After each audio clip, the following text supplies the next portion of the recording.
ഈ തെരഞ്ഞെടുപ്പ് സഖാവ് പിണറായി വിജയൻ എന്ന മുഖ്യമന്ത്രിയുടെ ഒരു വിലയിരുത്തലാണ്, ഒരു റെഫറൻഡം എന്ന് വിളിച്ചു, ഒരു ഹിതപരിശോധനയാണ്.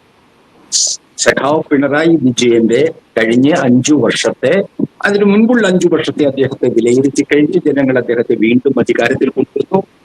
ഈ കഴിഞ്ഞ 5 വർഷത്തെ ഞാൻ കൃത്യമായാണ് പറയുന്നത്, സഖാവ് പിണറായി വിജയൻ എന്ന CPIM മുഖ്യമന്ത്രിയുടെ ഹിതപരിശോധനയാണ് ഈ കേരളത്തിൽ ഇതാണ് അതിന്റെ രക്തം ചുരുക്കം. ബാക്കി എല്ലാ വാചകങ്ങളും എല്ലാം കഴിയുമ്പോൾ അങ്ങനെ തന്നെയാണ് ഈ തെരഞ്ഞെടുപ്പിന്റെ ഫലവും വിലയിരുത്തപ്പെടുക. ഇത് 100%. ഇത് എന്റെ മനസ്സിലുള്ള ഇൻറ്റ്യൂഷൻ അല്ല, അത് ആരും അങ്ങനെ പറയാനുള്ള ആത്മബലം നഷ്ടപ്പെട്ട BJP അത് കൃത്യമാണ്. അത് തന്നെയാണ് ഇതിൽ ആ ഫലം വരുമ്പോഴും സൂചിപ്പിക്കാൻ